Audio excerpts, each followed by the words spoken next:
This is a vibe event at the Lincoln University, and the title of today's session is Shaping Selwyn, Balancing Land, Growth and Economic Development.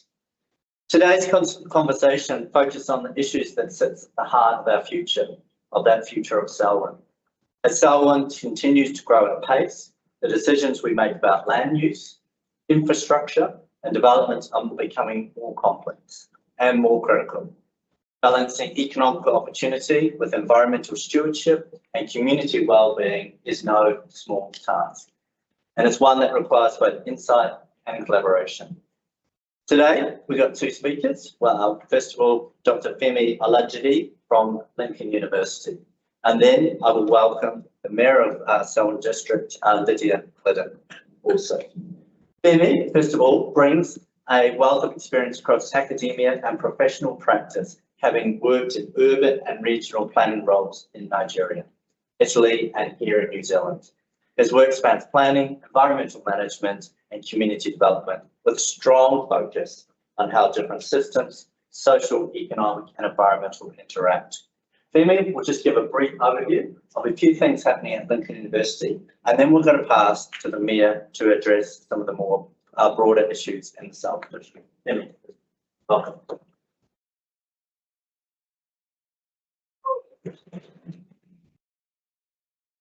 Good afternoon, everyone. Kira, Tenakoto Katwa. My job is very simple this afternoon. I've got limited time, so I may not be able to come up with everything going on within the university that probably that we're addressing some of the challenges that Selwyn might be facing now or that we need to talk about in the future. But first of all, I want to thank the organizer. That it's my pleasure that I've been invited to do this afternoon, and also Selwyn for collaborating in this.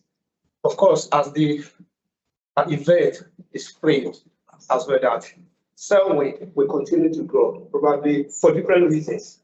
People looking for relatively affordable accommodation, and please mark the relative there, so not that extremely bad. It's inviting people. And also, as it's rightly framed, land is everything. It's the foundation of our community, our economy, environmental future.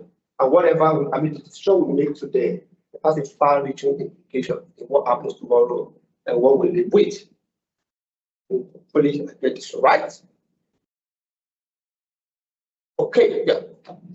So, shaping Selwyn, and I try to frame the challenges that we're facing.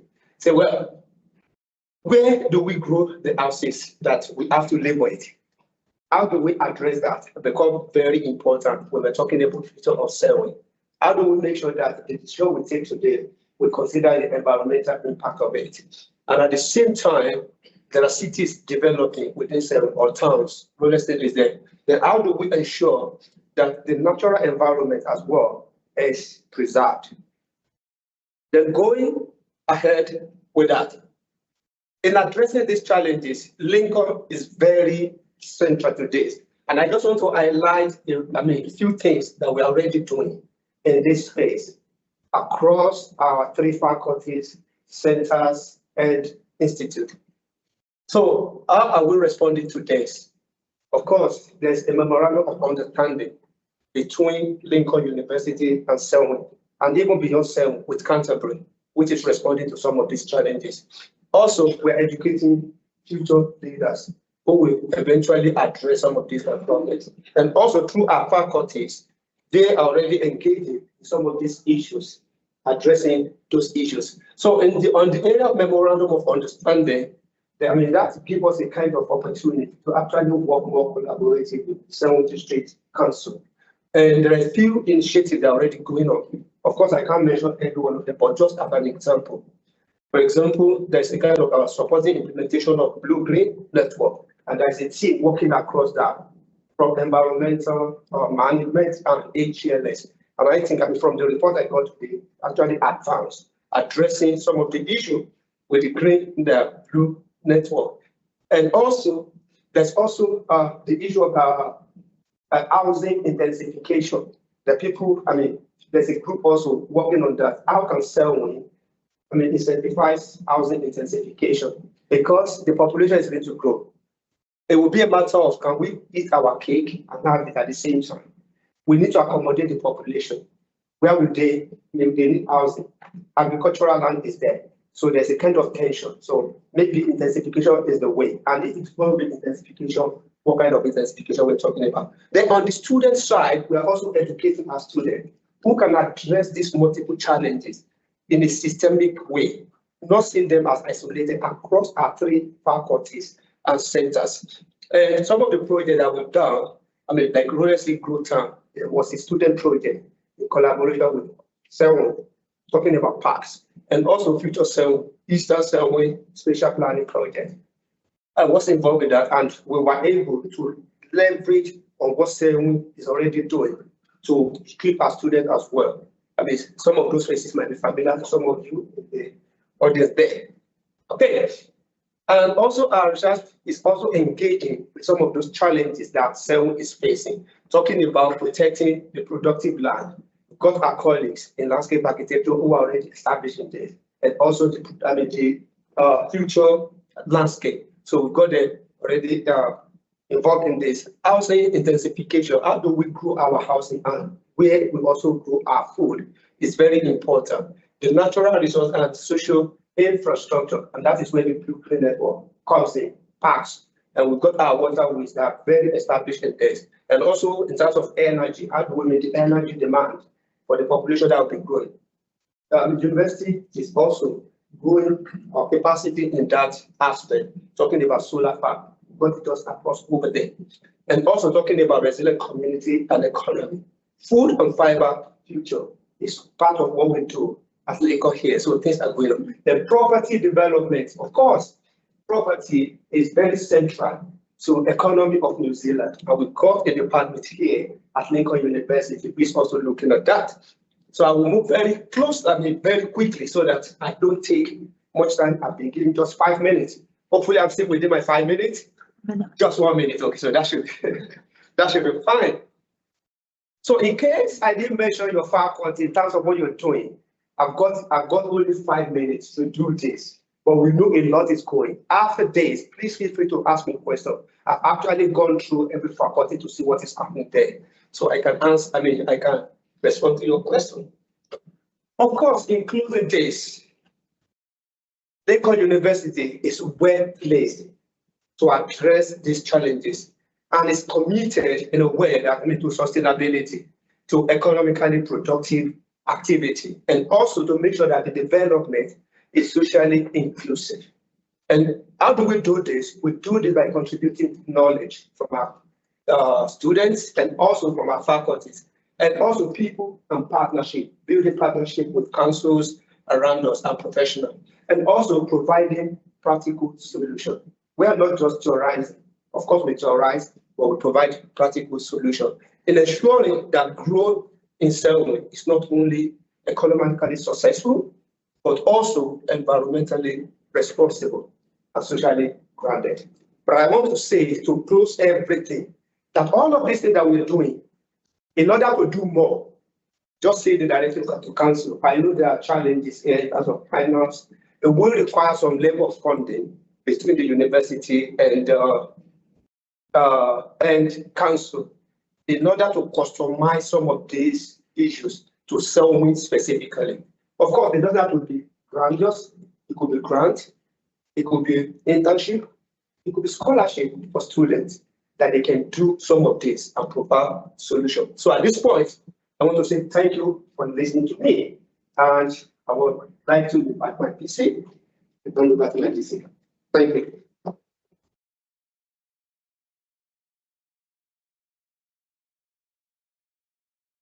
Okay, thank you, Femi, for that introduction to some of the things that are going on here at Lincoln University with regard to the Selwyn District. It's now my pleasure to introduce the Mayor of Selwyn District, Lydia Gliddon. As Mayor of the Selwyn District, Lydia is at the forefront of navigating growth in one of New Zealand's fastest growing regions. She brings a strong commitment to community wellbeing, sustainable development, and practical forward-thinking leadership, working closely with iwi, businesses, community organisations, central government. Lydia is helping to shape a district that can grow while maintaining a strong sense of place and environmental responsibility. Please join me in welcoming Mayor Lydia Gliddon. Thank you.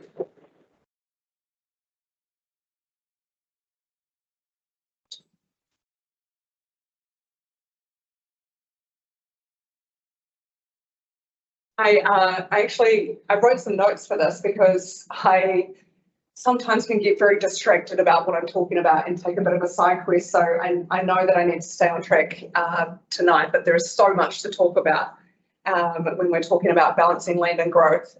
And so for those that I haven't met before, thank you so much for coming along. It's a pleasure to see friendly faces and new faces as well. Look, I didn't end up in this role as a policymaker or a planner. And I think that's probably what makes it really interesting for me. I am a fourth generation Selwyn resident, and I'm raising the fifth generation now from my family. And so I feel really connected to the land here. This is a really special place, and I think that, I love Selwyn. It's an amazing place to be. I've also had the privilege of seeing how much this district has changed over time. What were our small, quiet rural towns are actually bustling, thriving little communities now. And actually, that's great. But we also need to protect that as well, because that is the whole amenity of those small little towns that's really important. Growth has real opportunity. We've seen strong productivity, particularly in our rural sector, which has supported local economies, jobs, and those thriving communities that we have. But alongside that, there's also some real pressure. And I think most of you, if you are in this space, you understand and see the pressure that we are under. We are constantly balancing environmental outcomes with productivity and managing the pace of growth so that communities feel like they are coming along on the journey. And that's a real pain point for our community, because they feel like things are happening so fast that there's no control over what we are doing. And I'll touch a little bit more later on what we can and can't do. But I would say this, I have spoken with some of my colleagues across the country, and I would much rather be in the position that we are in right now rather than in decline, because that is not a comfortable place to be in either. Growth brings complexity, but it brings the opportunity too. And that's really what I want to talk about today, is not just land in a technical aspect, but land is something that we all experience. It's where we live, it's how we move, it's what we can afford, and what kind of community that we are part of. And so, those questions aren't actually hypothetical. They are actually happening in real time here for us in Selwyn. There's some really interesting stats up here, and I'm not interested in reading them word for word, but you can have a wee look at them while I talk. But we all know, and this is the old news, that Selwyn is the fastest growing district in New Zealand. Our population has grown from 34,000 in 2006 to over 87,000 people today. So that is more than doubling in 2 decades. It's astronomical growth.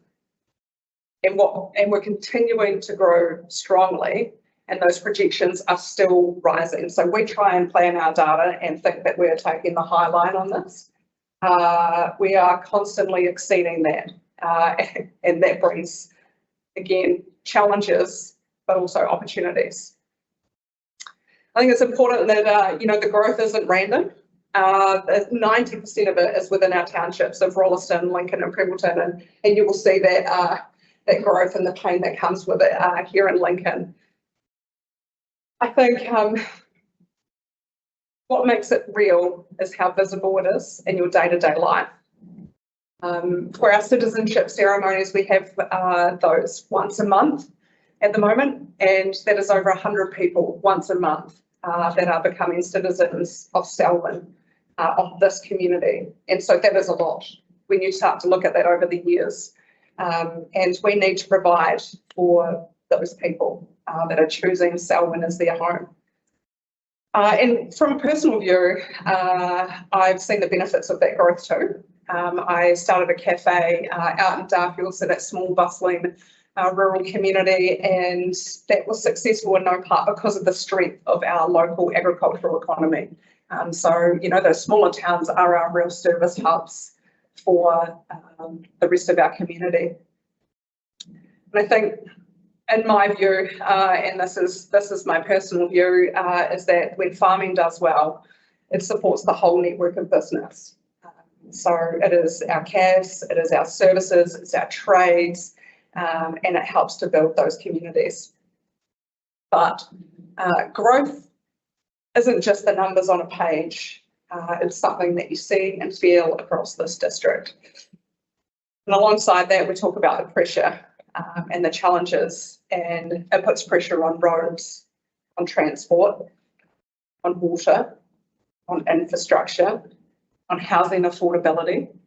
We used to be affordable. The stats are telling us that we're not really in that space at the moment.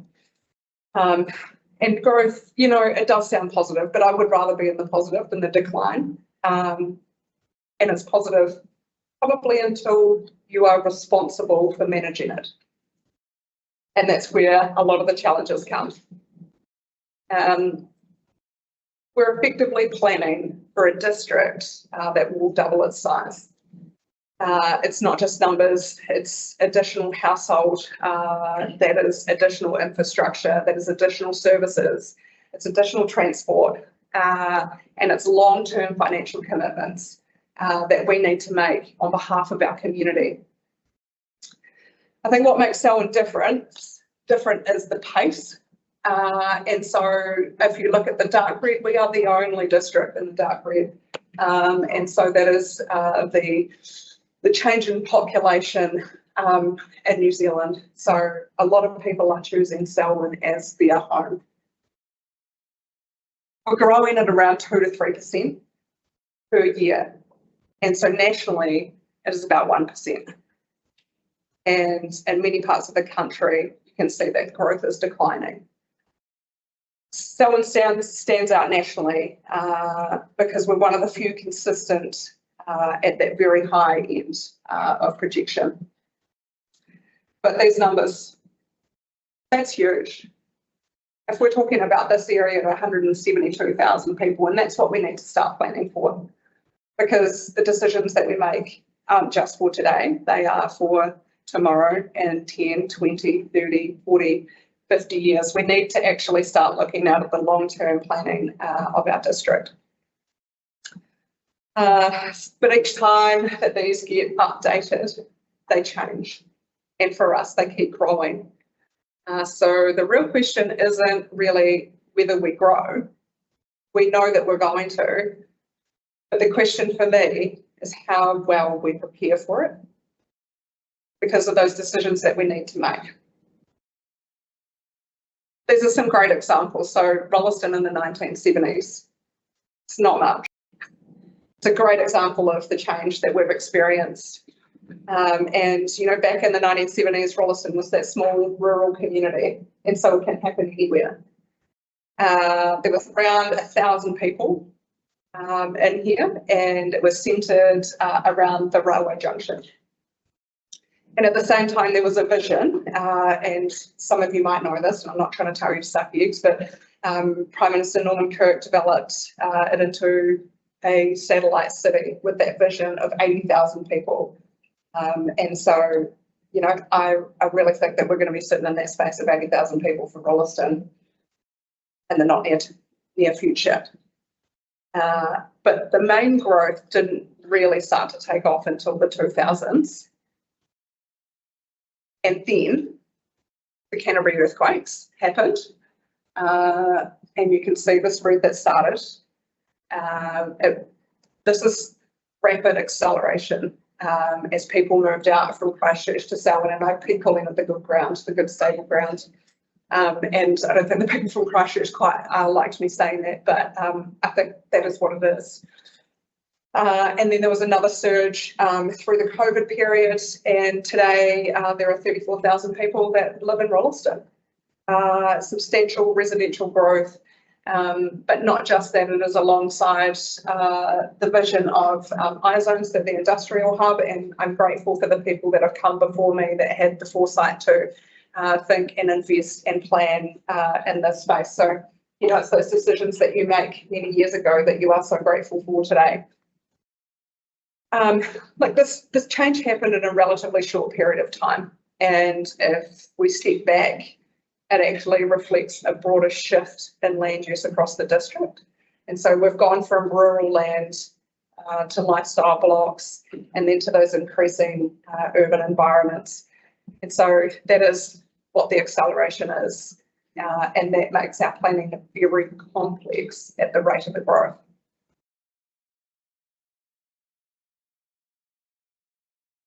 I feel like I've missed a slide. I have missed a slide. Anyway, we can stay here. This is getting hard. Land use decisions used to be really straightforward. You could look at an issue in isolation. You could look at housing, you could look at infrastructure, or you could look at the land use and make those decisions within that space. And for us, that is now no longer on the table. Everything is interconnected. When we make a decision about housing, it affects infrastructure. When we think about expanding our urban areas, it affects our productive land. When we consider affordability, it links directly to supply, planning rules, and long-term investment.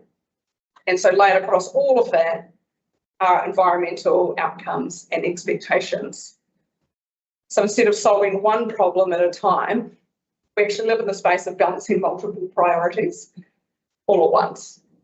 And that's what makes modern land use planning significantly more complex than it has been in the past.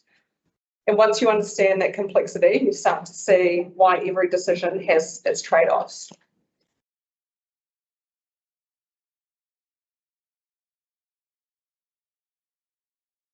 I've missed more slides, sorry. Not sure if you got the right presentation, but I'll just talk if that's all right. Look, land underpins everything. It's our communities, it's our economy, and it's our environment. And in Selwyn, all three of those are under pressure at once. We're not just making land use decisions in isolation. We're making the decisions that affect your day-to-day life for our residents. How easy it is to get around, what housing costs, what services are available, and at the same time, we're thinking about how we manage and protect our environment, including that highly productive land and our natural resource. And alongside that, we still need to support our economy because it relies heavily on our land, particularly our food and fibre. So every decision we make sits at the intersection of those things. They all gel together, and that's what makes this work challenging. And when those things are connected, every decision involves trade-offs. So this is really the core of the challenge, the trade-offs. Because if we expand urban areas, again, we impact highly productive land, and that has an increase in infrastructure. If we don't expand, we create pressure on housing supply and affordability. There are, in my view, no perfect answers. Every option comes with some consequence, and those consequences are felt by all of us. And not just all of us here today, there are consequences for our future generations, for our children and our grandchildren. So our job in local government isn't to avoid the trade-offs, it's to actually be honest about them and to make them visible. And to make good, informed, balanced decisions that consider the long-term impact, not just the immediate pressure that we have today. And ultimately, doing nothing isn't an option either. And it becomes this really difficult space of that trade-off. Sometimes it's not a win-win situation. There are negatives that are associated with the decisions that we do make. But it's really important to understand what we can and can't control. And so, cue next slides. We have an important role in shaping growth. So we can zone and rezone land. And there's also challenges with that as well, because we also don't want to price out our rural productive land either. So if you keep rezoning productive land, you know, you can end up in the difficult space of people not having or making enough money off that land to pay the rates. So we're really cognizant to not do that. We don't want to outprice our farmers off our land. We can enable housing and support where growth happens, and we can influence development patterns. We can influence them. And we can work with neighbouring councils to take a more regional approach. And so that's going to be a really interesting piece of work for us with simplifying local government, regional reorganisation and a regional spatial plan to deliver within 2 years. So to give you an indication, it took us 9 years to do a district plan review. And we're going to have to do a full spatial plan for the whole of Canterbury within 2 years. So there's going to be some challenging discussions to have in this space. So we do shape growth, but we don't fully control it. Sorry, I'll keep going. The one thing that we hear really clearly, and you know, through the last election, that was while people support growth, they want it to be well managed, and I'm a big supporter of that. I think, you know, growth is still really important for us, but we need to try and manage it. I'll touch on some other more complex things shortly. But there's a strong expectation that it needs to be planned, it needs to be sustainable, and communities need to be on the journey of where the growth is going to go. And I think that's where the tension starts, because expectations are high on us to stop and control growth.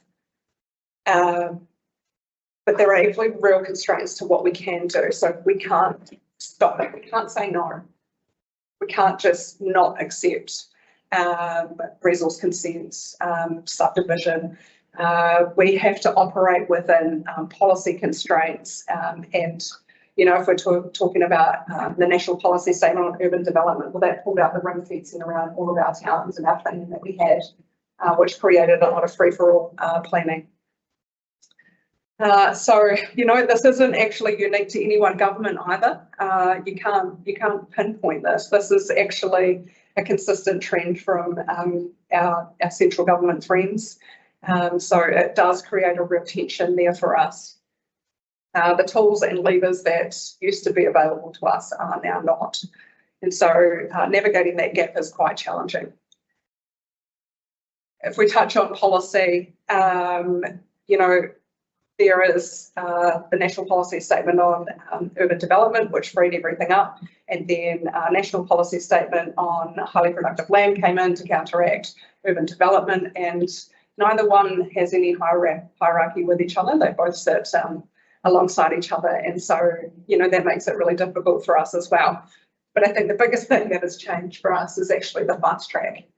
And so, you know, a fast track application is actually bypassing a lot of the controls that we have in place to try and control growth. So it is becoming increasingly challenging for us to carry all the tension of what we can and can't do.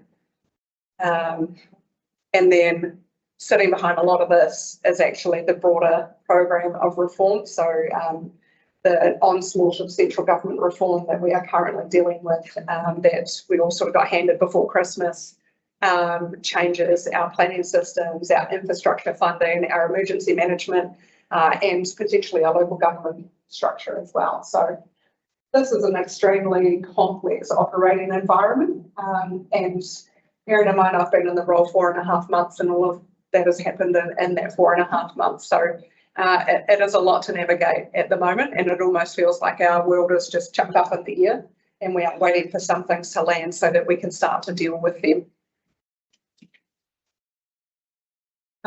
So our approach in Selwyn is more about being evidence-led in our planning. So I'm a big fan of data and numbers to guide our decisions, and so not just assumptions. I think, sometimes we need to try and tighten this up a little bit more. We need to be clear about the financial impact that growth has on our households as well. We always hear about the notion of growth paying for growth, and well, actually it doesn't. Our general ratepayers offset some of that growth as well, and so we're trying to find the tension in that for our community as well, because it needs to be fair cost when we're talking about growth. And we're working better to align our infrastructure with the growth, and so there's a few things that we want to do around area planning, and I'll touch on that shortly if my slides are right. But if we talk about economic development as well in this process, of the things that that council sees as important is that partnership and that innovation, and that is our partnership with Lincoln University. We are so lucky to have Lincoln University right on our doorstep. With all the innovation, the partnership and the learning that we could take from this organisation is really special. Area planning. This is something that we're going to come out with shortly to our community, and that's one of the key ways that we can actually respond to that growth. And what the area plan is saying is, actually, we're okay with growth, but we want it to happen here. Please stay away from these things. And we can use Rolleston as a good example. Please stay away from our wastewater treatment plant. We don't want housing near there. The reverse sensitivity is not okay. I don't think you're going to be wanting to be washing out on a northeast day when the hurricanes are going. And so that's a real challenge for us as well, is the planning through that space. I think it also allows the community to get a really clear understanding of what's coming and where, and also how to shape our community. And we talk about medium density standards, so 3-story high buildings, and for the community that's a huge step change. That isn't really what I think our community wants. Again, it's a national policy, so it is being forced upon us, but how can we do that in a way that works with our community, and to put the urban density in the right places? And this is a bit of a side quest, so you might have to ask me back for this one, but I've been thinking about it a lot lately around urban density, and how does that fit with our rural community, and so with our land, and is it actually going to create more of an urban-rural divide? But if we have denser urban populations and protecting our rural land, and is it going to be equitable for people to actually access land, to have land and be a part of land? And so, I think that's a totally different side quest and discussion for another day. But the area planning is going to be a really important thing for us. I'll just touch on our economic development. And so I see our role in economic development quite clearly. I see us as the enabler, and so not the baton holder. I don't think that we need to hold the baton. I don't think that is council's role to hold the baton and own what that is. I think our job is to actually create success for our community and for our business. It's to set the right infrastructure, to give you the right planning settings and the right connections, and open the doors for the things that make your community and your businesses successful. So, this is where we're working really close with Lincoln and others to better understand our future opportunities, because how we use land is directly tied to how our economy evolves. Our approach is guided by the economic development strategy, and so we have a community-led strategy, which I think is really important. So again, it's not held by us, this is held by the community, and this is held by our businesses, and this really shapes the impact that we have.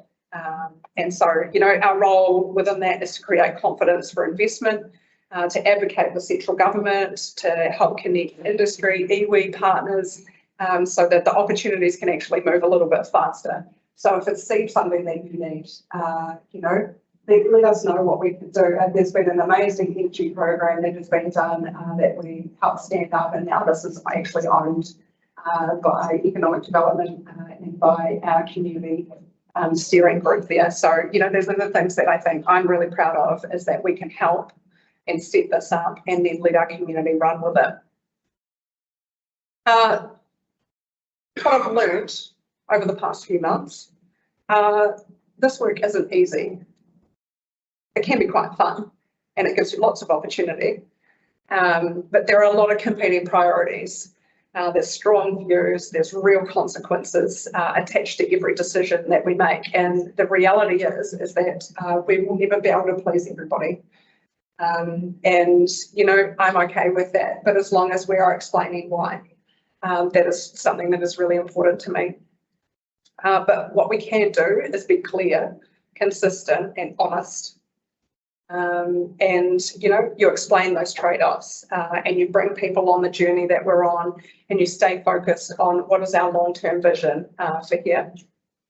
You know, trust isn't actually built through plans and strategies. They're great and they give you a guiding document, but actually, to me, they're built through delivery. They're by matching our words and actions together so we do what we say. And, you know, that stands up over time. And for me, that's actually what success looks like for Selwyn. But the last thing is land is finite, but the expectations that we have on it are not. We expect land to continually perform for us and to provide us with everything. And, you know, another side quest that you might have to get me back on, and I can dive into that, is, you know, how are we protecting that? Because once it's gone, it's gone. It doesn't come back. If you build on it, it doesn't come back as productive farmland. And, you know, this is really important for our community. And, you know, we've got to get the balance right, and we have to work really hard to do that. But look, I think most importantly, I want Selwyn to remain a place where people feel really connected, supported, and really proud to call home. And I'm pretty sure that we can do that. We can navigate all of the challenges that we have in front of us and retain that as well. So thank you.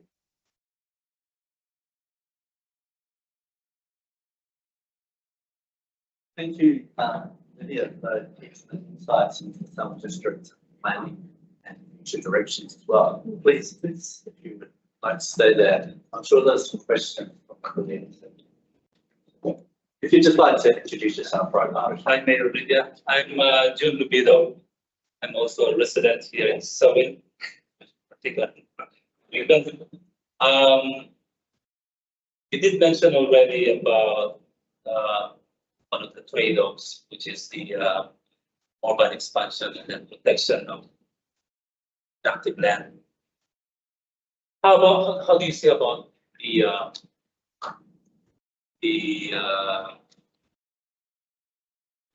police versus community character, one of the trade-offs, and then the infrastructure development versus affordability? Yeah. So that's my first question. My second question is, based on those trade-offs, how do you prepare the communities to navigate against those trade-offs? Sir, my last question is, what are your expectations, outside of the box expectations, communities, the businesses, consultant advisors, to strengthen the decision making for the council's future? Look, I think with land, it's really hard because we're bound by all this legislation of what we can and can't do. It's really prescriptive.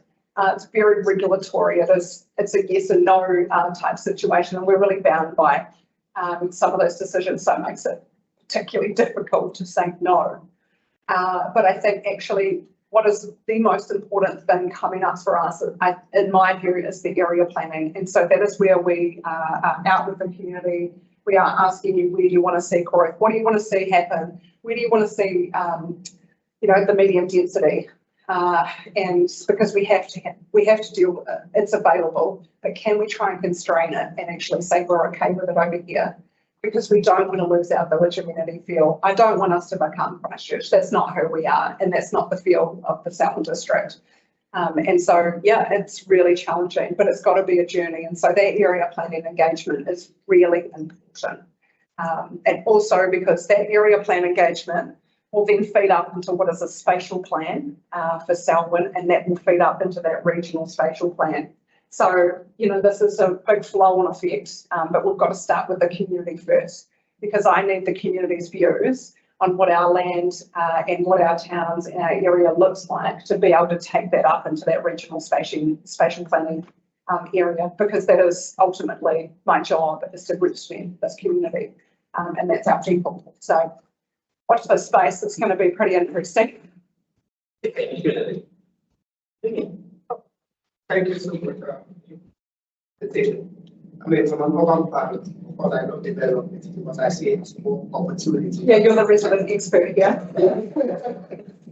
But saying that, I mean, looking at the future of Selwyn, I mean, every day so that is going to continue to grow, and housing will become very central to that at our community. And I mean, what we prioritize in terms of either intensification or greenfield development. Because I mean, if you go out to people in terms of the area plans also will be, I could almost guess what people's responses will be. But what is your part? What's your guess? What's your guess? My guess is that probably people say, oh, we don't want the intensification because the same that of my church at Auckland. We don't want that okay. So, but what would be prioritized as a council? And if your probably people's responses is a case of priority, how will you manage that? Even with the market dictating things. Yeah. So for me, it's about having those open, clear communication, because we can't keep expanding. We can't just keep eating up all of our land. Like I said to you, it doesn't come back. Once it's built on, it's gone. And it's not productive. Even, you know, when we have bigger lifestyle blocks, still the land is not entirely productive. Yes, it might be producing something, and that is fantastic. But it is not productive. So look, there's going to be a fine line. There's going to have to be some hard conversations, because we need to have some intensification, and it doesn't necessarily need to be the pretty-high NDRS, but you know, some in this, I don't think this is the right term, but the brownfield development, you know, of intensification within our current towns needs to happen, because it just can't. You can't keep eating up the land. Where is our GDP? Where does our economy come from if we do that? You know, so yeah, it's hard. It's so hard. Yeah. Thank you, Femi. There's a series of questions down here. Firstly, Roger, and I'll come to the front row. Yeah, hi, Maria. Thank you very much for your presentation. I'm Roger McLennan, and I'm fourth generation Selwyn Council and Selwyn District. My granddaughter is now sixth, so long-term resident. When you talk about land, I'm thinking of soil, right? Because I'm a soil scientist working for the Soil and Environment Science Department here at Lincoln. Now, I go around a lot talking to residents, community groups, and a lot of them are really frustrated with the quality of soil that's left after the engineering function. Yeah, take all the good soil and sell it. Yeah. Right? And so what I'm really asking you is to try to manage that, because you have codes of practice of how to treat the soil around the dwelling. Yes. Now, the soil around the dwelling is part of the ecosystems, you know, for water infiltration, water storage. It's the space for your plants, your trees, your lawn. Yes. And yet, you know, some people give me samples that I wouldn't even try to grow anything into. I was recently talking to a nursery owner, and they get frustrated because the plants die. And everyone thinks it's their fault. Yeah, but it's the soil. You know, the landscapers that put the plants in don't meet the codes of practice either. So my comment to you is, can you please try to enforce your own codes of practice for these subdivisions? Yes, I'd love to, because I hear you. You know, when all the good topsoil is gone from your house, and you know, how do you put down a lawn? How does that affect your stormwater? It's water retention. Yeah. It is your plants, and it is a very common conversation of people saying, I can't grow anything. No.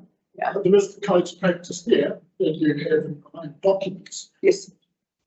Thank you, Roger. Question in the front right here. Yeah, as you told us, yes, I'm elder, I can't really get happy, but involved in the energy planning method. And a Lincoln resident for about 20 years. So I've worked a little bit in this space of urban development and planning, and I totally get you about the tensions and the challenges, and all the negotiations that come on, management. And so my question is, in the context of a central government where a lot of local government powers seem to be being cut away, and as a Lincoln resident who watched what happened in Plan Change 69, where the district plan was very clear, the private plan change came in, the community as a whole were very clear what we wanted and why. The evidence was all there, and it made absolutely no difference. And as Lincoln South went ahead. So we've been burned, we've seen that, and we've seen that the council arguably couldn't make a difference on that. And now the context is even more challenging. So what can we do as a community? So you need the community engagement on the area plan. How does that engagement change anything? What teeth would the regional spatial plan have? How do we have any confidence that by engaging on this, it won't still be relevant at the end of the day? Do you see where I'm coming from? Yeah, look, I think going to the regional spatial plan, that's going to set a lot of the outcomes for land. And that is going to effectively be when you take the RMA changes in hand with that, so they are not isolated, they actually sit together as well. And a lot of it is going to be what is permitted activity and what is not. And so that is really important, I think, to get that regional spatial plan dialed, because that is going to effectively give you what you can and can't do on land. So that will be black and white. That won't be, we can't say no. It says it here, it is a no. Yeah, I guess my personal view, I've got some concerns that it may be too restrictive for what you actually want to do. And you know, that is the flip side of that as well, is that it may say no, and it may say no too much. And it may say no to our families. And, you know, I think that's a challenge on its own as well. Yeah. When I say complex, I mean complex. Just like to finish the opportunity for two questions at one here. Then my question is probably similar to that. I've lived in Lincoln for 40+ years. I'm a background town planner and I've been through many plan changes and consents, and I think I've become a bit disillusioned because we go, and as has been said, no notices taken. Is there another way she can have their say in that process? Because you as a councillor say we can't stop development. So what hope have we got of doing it? And I look at changing the infrastructure, even in Lincoln, like they're essentially going to be what's happening because it's so will destroy our existing commercial centres, existing businesses will go out of business. Is there any way you can do development like you need to without destroying the communities and the process? You know, like we were saying at home, why not set up some containers? If you're going to do this, what are you going to do to Brisbane? What will you have to do in Rolleston? Who's going out of business? You know, there's a whole lot of issues. You say you can't stop growth, and I think a whole lot of hope that you're going to be able to really achieve. This is a major change in the central government. And yeah, so the first thing is what can you do? Well, there is a central government election coming up, and so, you know, actually advocating around the changes and the policy that we have to operate under, you know, it's definitely worth having those conversations. We've got a lot of lessons learned from council, and if we use Lincoln Town Centre as an example, there's a lot that we've learned over the past few months. And, you know, we know that we need to plan better. And so when we are delivering a project, it's not actually just about the spade in the ground. It's actually about what are the impacts that we're having on the community around us, and when we're talking about our local businesses. And so we're changing the way that we are planning projects to actually start to look broader than just the infrastructure in the ground. What is the impact on our residents and further through? So we are starting to make that change shift because we are aware that it hasn't been great. And sometimes you don't always get it right. But for me, it is about what have you learned, what can you change, and then it's about what you do going forward in that planning space. So, yeah, not ideal for Lincoln. And I think in the planning with the land approvals, the alternative is we say no and we end up in environment court, and that also costs ratepayers. So, there's a real fine line with some of this stuff too. Because I don't know if spending ratepayers' money fighting things in environment court is also a good space to be into. It's not ideal, to be honest. Yeah. Thank you, Lydia. Just one last question. Yeah, hi Lydia. So I live in Ladbrokes, and I've been there for over 25 years. When we first moved there, we didn't have problems with drainage and with water. And we've noticed that in the last 4 or 5 years. In the last 2 years, we've had 2 floods through our property, which have been remedial building. We lost a car that was over its engine of water. And I guess the drains we see around our district are shared by ECAN, some of the drains, and some of them are Selwyn District. We've seen people fill in drains with no consequence. So you fill in your drain, you need to look after it. And then we've also got the issue of the lake, where when the lake is cut through and the lake level drops, we have a dramatic response in our area to the water levels. And I guess I'm interested to know what's the council attitude towards that, because we went to a meeting at the Lincoln Centre recently, where ECAN, and you've got assets worth billions, is that correct? And you've got a budget of a couple of $100,000 for draining of the lake. So the assets aren't being commensurately looked after by ECAN. So is Selwyn got a plan for all that? So the lake opening isn't our responsibility. No, I understand that. We are part of it. The land drainage, our land drainage is, and we are taking. You've got 2 people to do it, haven't you? We're 3 now, and there were none for an amount of time. Yeah. And we recognise that it hasn't been prioritised, and so I think we're finding in the coming future we are making a significant investment in our land drainage for next year's financial program. So it's around $2.5 million into land drainage, because we know that there is a backlog of maintenance that hasn't been done in planning around that and integrating that planning as well, because it has a detrimental effect on your property. Well, I've seen it, I've experienced it. Yeah. Lydia, thank you very much for your time today, addressing issues around the growth in Selwyn, including land, people, and economies. Probably heard some real examples that have actually occurred, how it's been impactful on people, and there's a lot of community engagement that is really thinking about these things. Wish you luck in your direction around the district, and appreciate your time today. Thank you very much.